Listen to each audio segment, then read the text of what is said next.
Welcome to Collector's Canvas, the podcast where we explore the world of sports card collecting and the captivating stories that collectors bring to the table. I'm your host, Aaron, the founder of Tropic Collects, and today we have an engaging chat with one of the best collectors, you could say, and influencers in the sports card space, as well as his son, both of them who are big figures in the hobby, who have both got me collecting and evolutionized my PC, etc. Please welcome to the stage, Mr. Geoff Wilson and Reeves. What's up, Hey, guys? Aaron, we're happy to be here. Thanks for having us. Thank you so much for coming. So I'll start. So how I'm gonna do this is I'm gonna alternate questions between you, Mr. Wilson, and Reeves. So let's first start off with a question for Geoff. How did you first get started in collecting and interested in sports cards? And what was your first big card? So I got really into it as a kid. So I got into it kind of like you guys while I was a kid back when I was in school. I was, of course, this was now the 1980s. So there's a long time ago compared to today. And back then, like some of the players that everybody was chasing were like Bo Jackson, Ken Griffey Jr. He came along a couple of years after I started collecting. Will Clark was another really big name back then as well, Juan Gonzalez. So I was going after their cards the same way that you guys are going after cards of Ellie De La Cruz and Ronald Acuna Jr. and CJ Stroud and Brock Purdy and all those guys today, right? Same thing.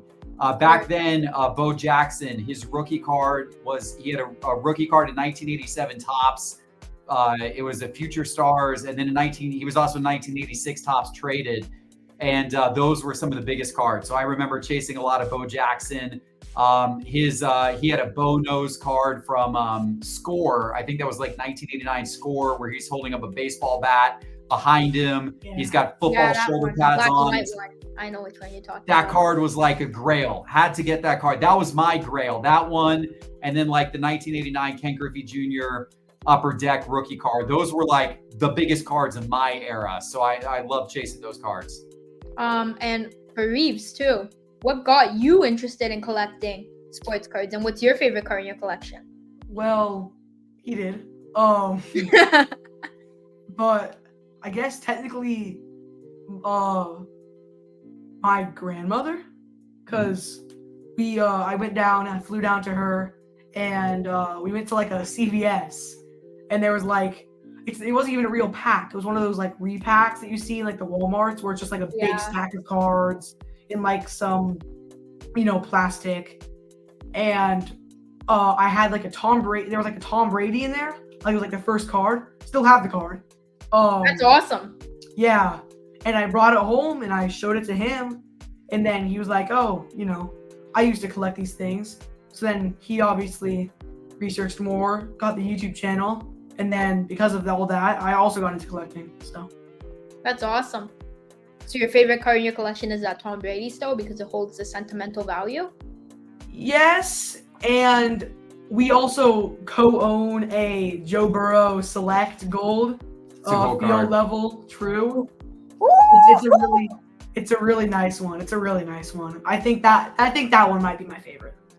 Yeah, I know your favorite player is Burrow. Don't worry. I watch all your videos, both of you. Every Saturday, Sunday. First thing I do, look on my phone, look at Reeves' channel, and then on Sunday, I look at your channel, Geoff. Appreciate it. Thank you, Aaron. Awesome. Yeah. So let's go more into like the future compared to how we went to the past.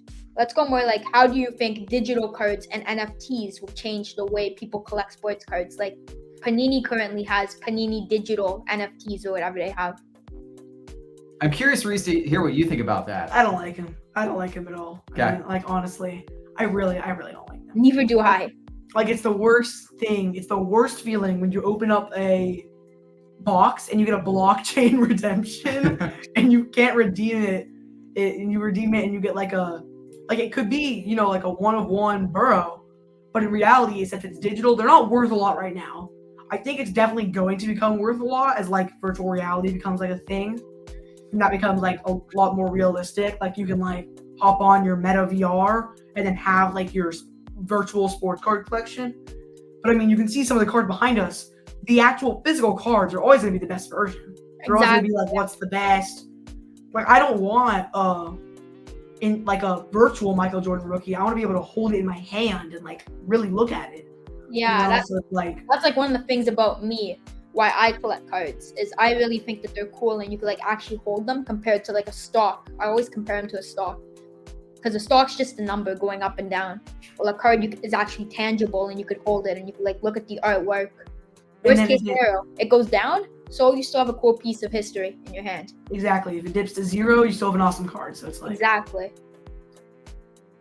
So now let's talk about to Reeves.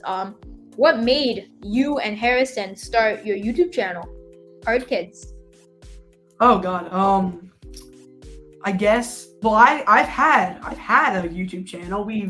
I guess it's mine, but he appeared on it like way before, like a couple years before Reeves Rankings. If you want to go check that one out after we're done. I will. I definitely will. It's not big, and it's like 200 subscribers. It starts like it's more like me reviewing stuff, ranking stuff. That's why it's called Reeves Rankings. But as I started getting more into collecting, like if you go and like sort by like newest, you'll find like Pokemon pack openings.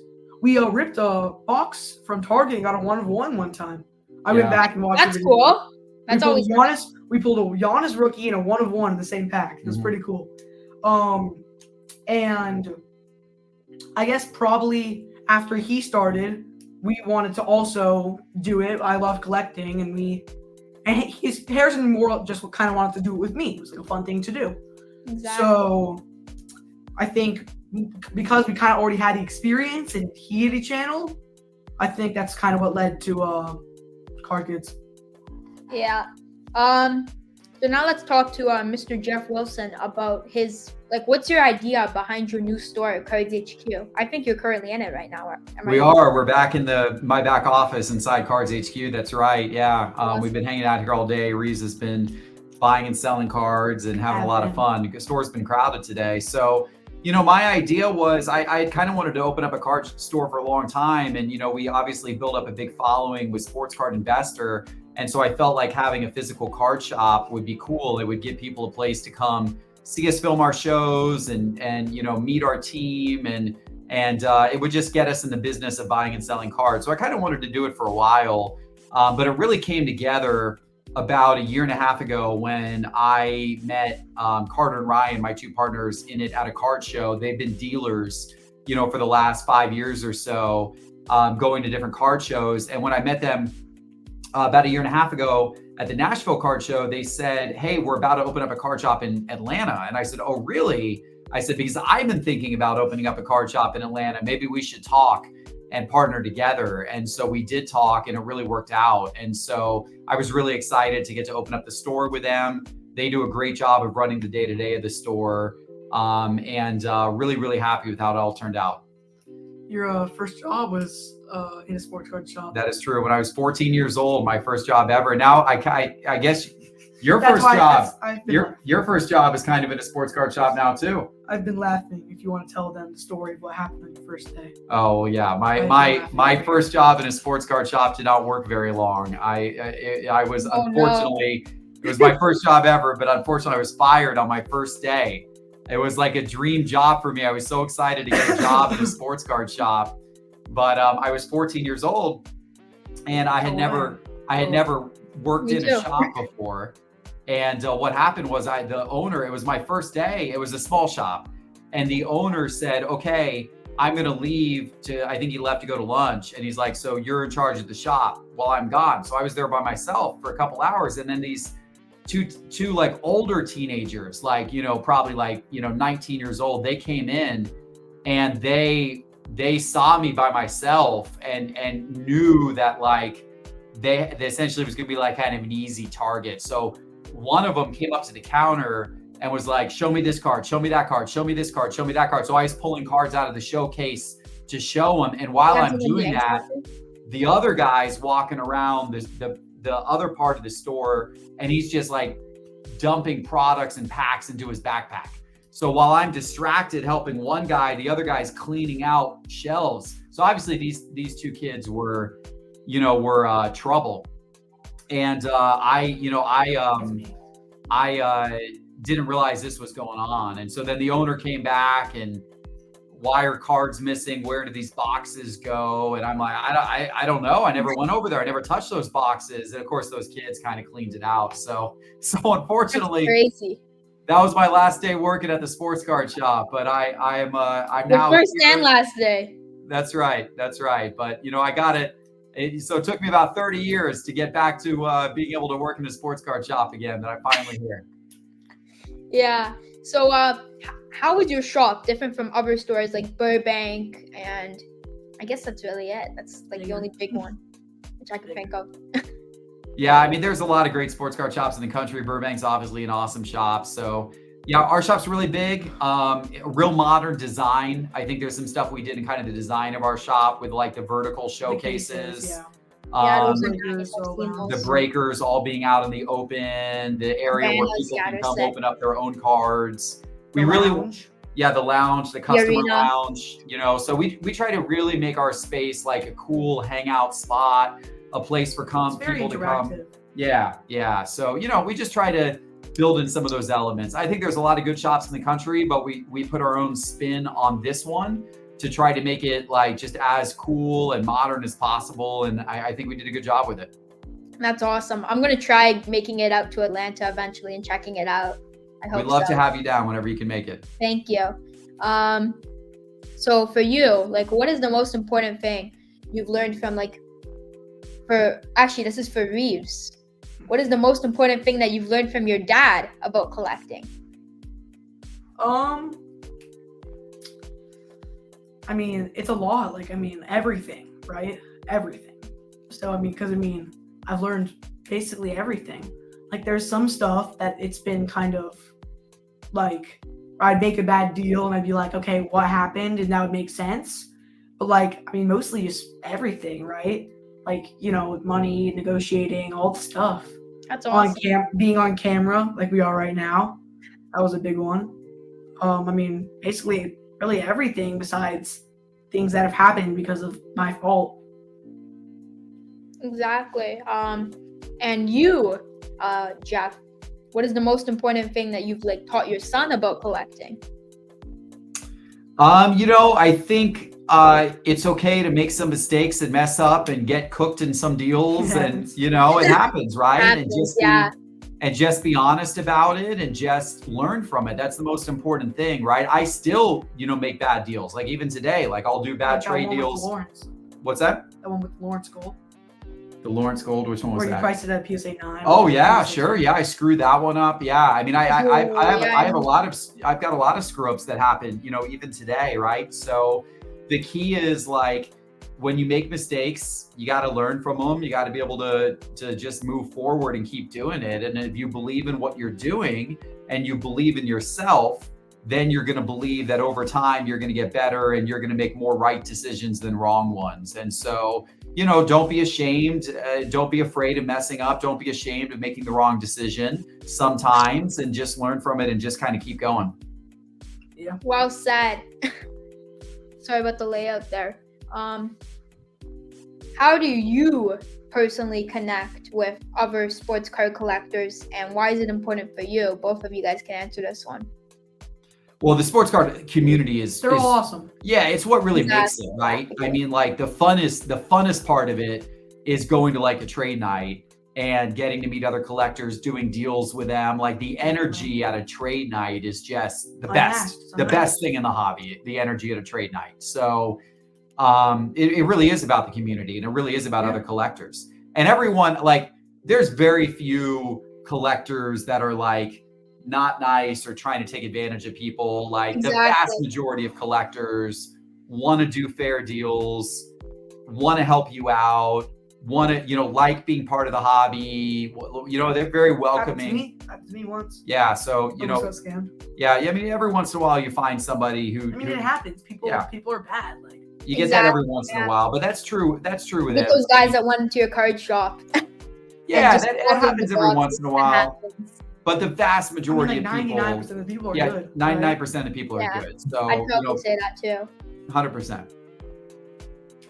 So as I said earlier, Reeves, your videos really inspired me to collect football cards. Do you have any advice for someone like myself who is trying to collect a different sport or get into a different sport like football? Because I know you specialize in football, and Joe Burrow's your guy. Well, really, it's the only thing I specialize in. Everything else I know really nothing about. I know a little bit about basketball. Yeah, I'm trying to get out of my comfort zone. He wants me to get more into baseball, just because the card shop gets so much baseball compared to like football. Because obviously we're in Atlanta. The Braves are amazing. The Falcons suck. So it's like there's gonna be more Braves fans than the Falcons fans. So, I'm trying to get my brother into football right now. I think you sometimes have to step out of your comfort zone lightly. Like you don't have to like go immediately all in. Like buy a box, buy like a really cheap box. Like, buy like a blaster or something. Like it's just fun to rip, and like then you get to like know the players and know the products. Because the switch from Topps to Panini is pretty hard. Like once Topps kind of takes it all over, at least you're not like having to deal with sets and stuff. But I think you kind of gotta step out of your comfort zone. You should probably open boxes. You should definitely watch the sport so you know who's good or not. Because like you can't jump into something like I can't jump into baseball, and I barely ever watch baseball. So it's like I can't just start like going to shows and like buying baseball when I don't know how people are doing it in the moment, right? Yeah, like, I can tell you too his exact stats in the season, but I couldn't tell you how many home runs Adley Rutschman's hit. So it's like, yeah, exactly. So speaking of the Braves, I've actually done a massive trade deal this literally yesterday. It's for a Braves baseball player. I got this Hank Aaron PSA 3 on Veris. Oh, that's awesome. Good for you, man. I love that Hank Aaron rookie card. That's a classic. I don't own one, but it's on my list of one I really want to pick up. I may be looking around. Trade. Yeah, maybe. I know it is a big trade. It's a big trade up for sure, because I gave up a Luka at 199, a Magic Johnson. Yeah, I saw that one. That one's really cool. PSA 7, a Pete Maravich BGS 7. Yeah. Tracy McGrady refractor, Mario Lemieux KSA 6.5. I don't know. I don't know why he wanted that, but it worked out. It's all right. That's awesome. Good for you, man. Getting the Hank Aaron's awesome. Honestly, I know nothing about baseball, but I just know that's a great investment card, and it's gonna be sick in my PC, and I'll keep it for hopefully 50 years plus. Yeah. That is a great way of thinking about it. I love to hear that. Not many kids your age are thinking about things beyond tomorrow. Reeves is only thinking about what's hot in the moment, which is fine as well. I make money. So. But there's also, thinking a little bit about like what might be really valuable 30 years from now. That Joe Burrow. It's pretty sweet. That Joe Burrow could be worth a lot 30 years from now. We're probably gonna hold it. We might trade it at the National, but if not, we'll hold it till he becomes better. He will. He's one of the best. He's the only guy that can really beat Mahomes. He's the only guy that has. He's only done it once, but he still is the only guy to do it. So, there's that. And for you, Geoff, like your passion for vintage cards really inspired me too. Especially with your Team USA set. I'm trying to get more into memorabilia and stuff. Yeah, I love that. I've got my entire office here is decorated with USA basketball. I've got jerseys. I've got the Team USA set. I've got the 86 Fleer set on the wall behind me. I have the 86 Fleer set raw. Yeah. I got that because of you. That's awesome. I think it's a great set. Jordan spot. Yeah. So, yeah, that's awesome. So just over there. You can't see it. And then, of course, the USA's in the Olympics this summer. So this is probably going to be LeBron James' last Olympics.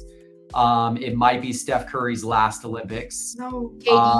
So it's, Kevin Durant might be his last Olympics. So, there's kind of a changing of the guard in basketball. And it's going to be fun. And then conversely, you got guys like Anthony Edwards. It's going to be his first Olympics. So maybe he's the big star for the next, 3 or 4 Olympics for the US team, right? So it's going to be fun to watch the Olympics this year. Yeah. Luka's on our team. Oh, it's going to be hard. Like France is going to have Wemby. And Gobert, right? And they're going to have, and they're going to have the guy. they're going to have the guy who Like is 7 feet projected to be tall. the #1 draft pick as well. Oh, really? Yeah. Wow. Yeah. So, because he's French. France is going to actually be really hard. There's a lot of people that think France is going to beat us. So we'll see. The league now is so global that there's good players everywhere. Yeah, exactly. So what tips do you have to someone collecting, someone that's trying to collect vintage cards and they're new to it? I would say obviously no fair prices for cards. It's hard to buy vintage cards at fair prices. It's harder. Dealers mark them up. They generally negotiate less on vintage. So you really got to hunt around to find fair prices on vintage cards. So know the market, know the prices. And then there are some card shows which have a lot more vintage than others. Yeah. Go to the card shows that have a lot of vintage. So the National has a lot of vintage. Culture Collection has a good amount of vintage. Did it? I think it did, yeah. Chantilly, and which is in Washington, D.C., and then Philly. The Philly show has a ton of vintage. So those are good ones to go and Cards HQ also has a ton of vintage. We've got a decent amount. We got a decent amount. It's hard I saw to keep the Will stock. Chamberlain. I saw that. Yeah. Yep. It's nice. So actually a question for both of you guys. If you guys were Michael Rubin, what cool ideas would you like bring if you had every single license? Basketball, football, and how would you make it better for kids in a perspective? Make it cheaper. Like, find a way. Like, I don't care how you do it. Like, don't go crazy. Like, just make the boxes cheaper. The boxes are way too expensive right now. Like, it's crazy. Like, we've opened up some Spectra, like a Spectra box. I have a Bijan, I have a Bijan Robinson RPA out of Spectra, outnumbered to 2. It's the Nebula to 2. That card would have paid for half the Spectra box, and that's like one of the best cards. That's a case hit.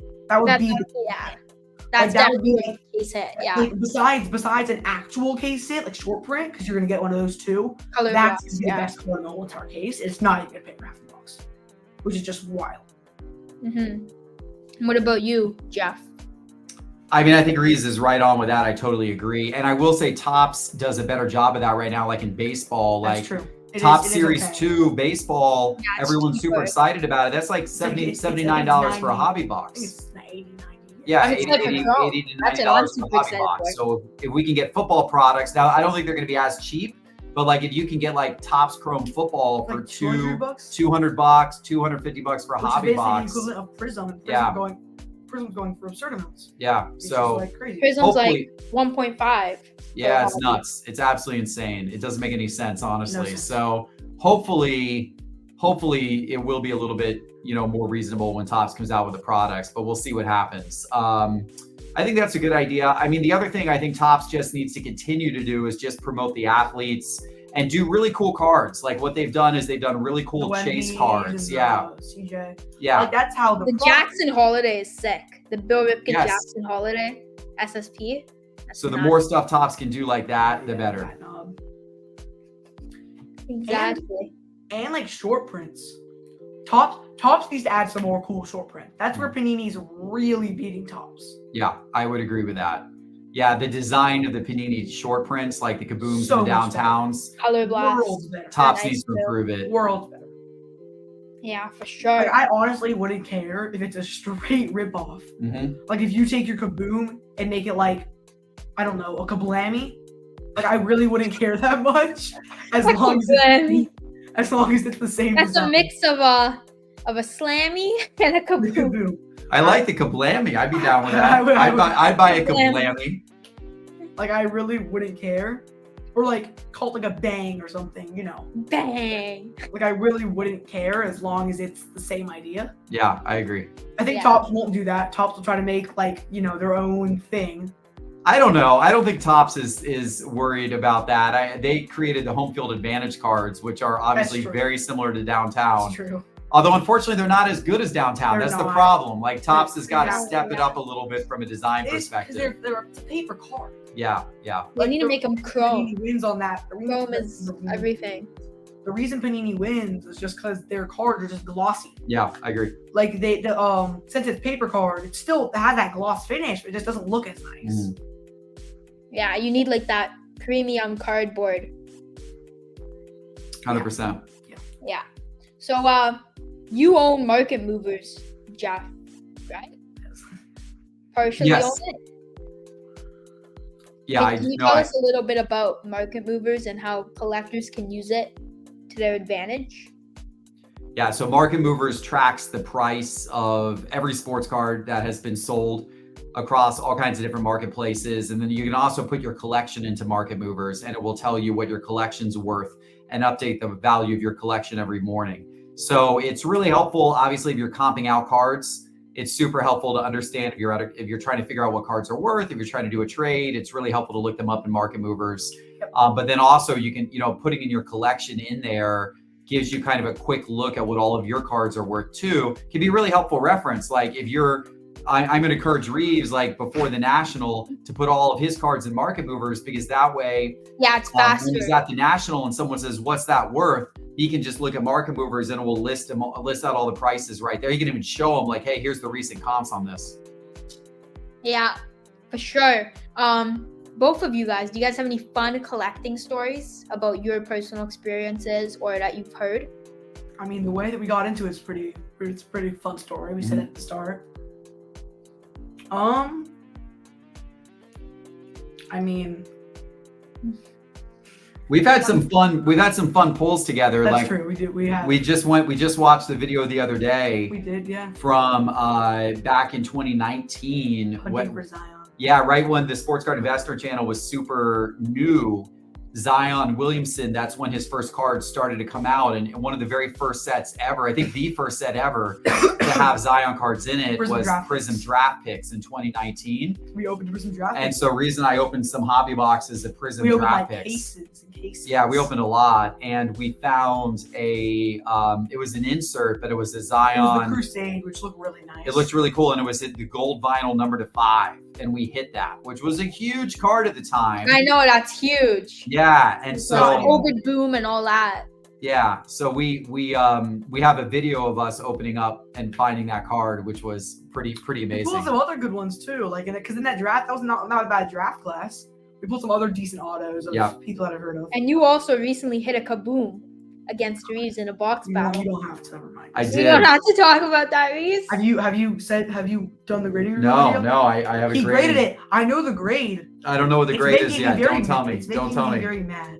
Don't tell me what the grade was. Kaboom! That was a funny clip. I was laughing on that one. Sure.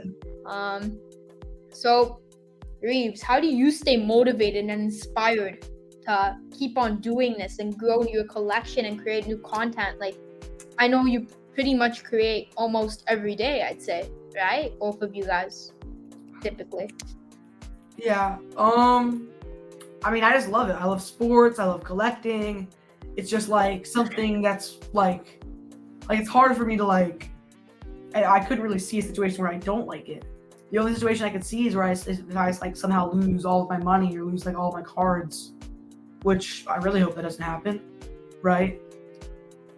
I mean, I got some grading orders back today, and my collection's getting, starting to be worth a good bit of money. It's like it's fun. You get to make money, which is something that most kids aren't really able to do unless they're doing stocks. Like I know most of my friends, they like invest in stocks on like Greenlight and stuff, but their stock portfolios are not quite what the sports card space is. And I tell them, sell all your stocks, invest in sports cards, and you can make thousands and thousands and thousands.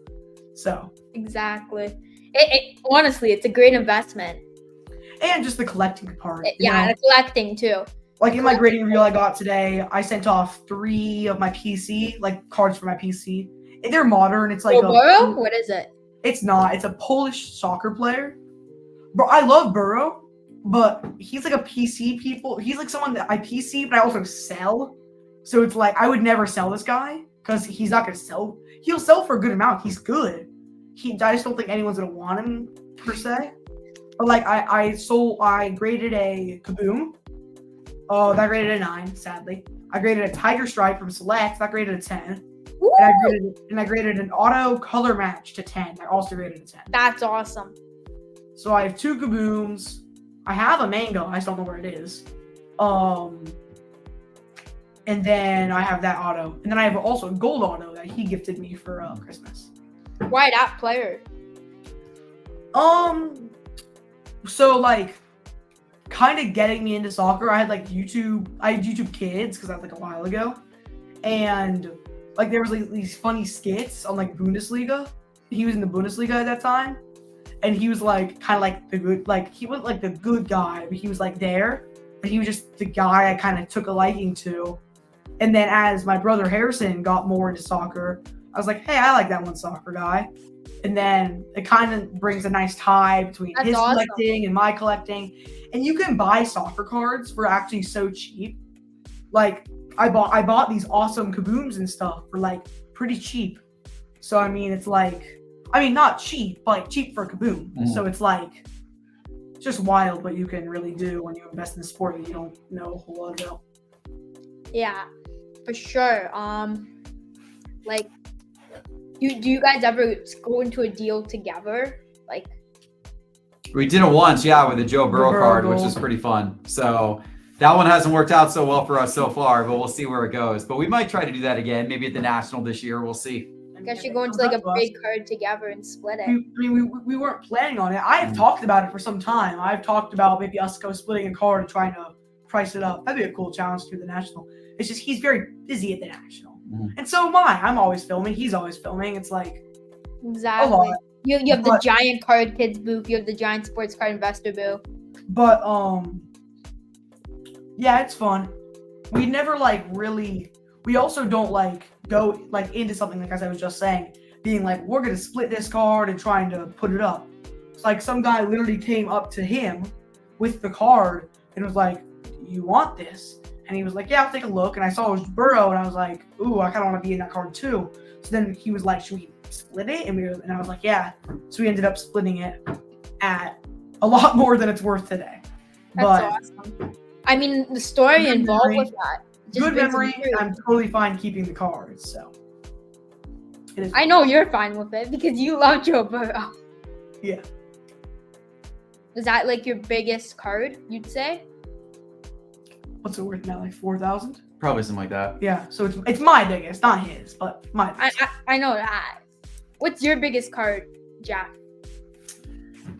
Oh gosh, I don't know what my biggest individual card is right now. I've got a Jordan signed rookie card that's worth over $100,000. I've got a LeBron gold rookie card that's worth over $100,000. I've got goodness gracious. I've got a Kobe card that's worth around that. I've got a few different LeBron cards that are worth around $100,000. So I got some big ones. That's for sure. Say, like, what's the coolest card that you guys have actually held / seen in person? Well, I've held two of the 1952 Mantle PSA 10s. Or I've held one of them. I guess another one I saw close in person. So cool. I just held the other day. I just held a Hannes Wagner, one of the best Hannes Wagners. Just held that in person. Which one? The one from Golden? The SGC? Not that one. No. Another one. But a really nice copy. I guess the biggest card I would have ever held is probably that Jordan. Yeah. It's on the wall. Because I was set. If you can see, I don't know if you can tell, but the cards on the wall. Yeah, they're all 86. 86 They're the stickers. You actually already see stickers. That's that row right there. So there's also the signed sticker Jordan, which is also pretty cool. But they're all in a case. And I set all the cases up, so that was not very fun. They took screws and I had to like do the layout. But I was able to hold the Fleer Jordan signs, so that's pretty cool. And that's awesome. The biggest one. That's probably the biggest one. It's for sure awesome. I honestly love the display. Honestly, thank you so much, both of you guys, for hopping on the podcast. I really appreciated both of you guys coming on. It was my pleasure speaking to you. Thank you, Aaron. Thank you for hosting us. Thank you. We look forward to watching it when this comes out. Yeah, we'll watch it. Thank you so much. I'll see you guys soon.